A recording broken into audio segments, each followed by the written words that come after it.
हुकूमत का ये मौक़िफ़ है कि पाकिस्तान तहरीक इंसाफ का ये मौक़िफ़ है कि कमीशन के मामले को लेकर हुकूमत की नीयत ठीक नहीं थी, क्या दुरुस्त है ये? बहुत शुक्रिया। बिस्मिल्लाहिर्रहमानिर्रहीम। आपने इनवाइट किया मुझे जवाद।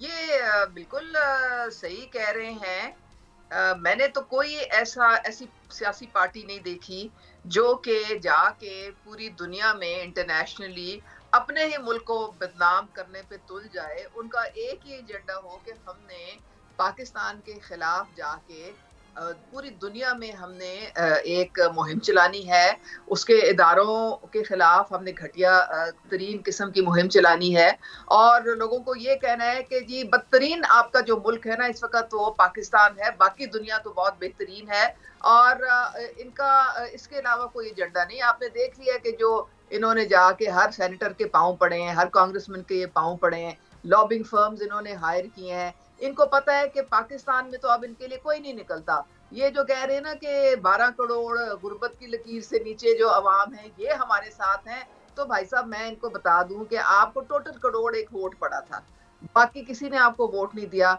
और अब उन लोगों ने भी उनको समझ आ गई है कि हमारे बच्चों का मुस्तकबिल इस पार्टी ने और इनके लीडरान ने तबाह कर दिया है। वो जेलों में सड़ खप गए हैं, उनका बिल्कुल कोई फ्यूचर नहीं रहा है। तो अब कोई ना इनके लिए निकलता है और ना इनके लिए कोई बात करता है। ये एक सोशल मीडिया की पार्टी बन के रह गई है। बहरहाल इनका जो एक वो जो था ना 45 47 वो बयानिया भी पिट गया है। अगर उसमें कोई दमखम होता ना तो फिर इन मुज़ाकरात में शायद वो भी शामिल किया होता, लेकिन वो तो है ही नहीं शामिल। तो इसका मतलब वो फारिग है, खत्म हो गया है।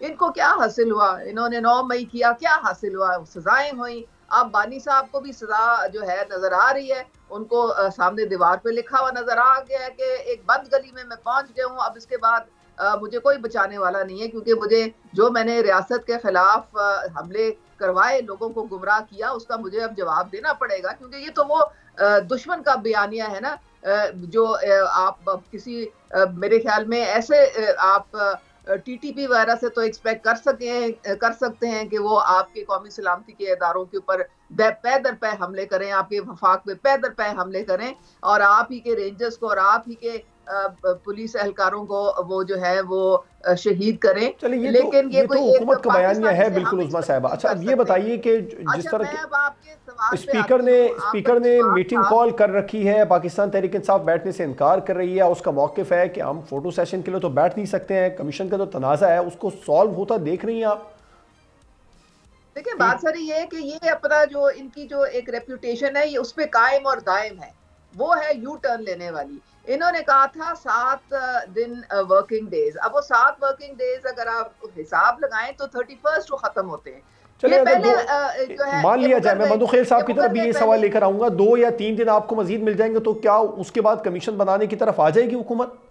देखिए बातचीत चल रही थी, अभी बातचीत हमने कोई ना तो नहीं की थी, हम तो गए हैं वहां पे। हम बैरिस्टर गौहर साहब तो कह रहे हैं कि जब कमीशन के मामले पर बात ही नहीं होनी तो सिर्फ फोटो सेशन के लिए आना, तो उसके लिए तो आना फायदा नहीं है। तो जो पहले 2-3 सेशन हुए हैं वो क्या फोटो सेशन ही हुए? कमीशन के मुतालिक भी बात हो रही थी, लेकिन इनके फरमाइशी प्रोग्राम और इनकी निकाह वाली शर्तों के साथ तो बात नहीं होगी।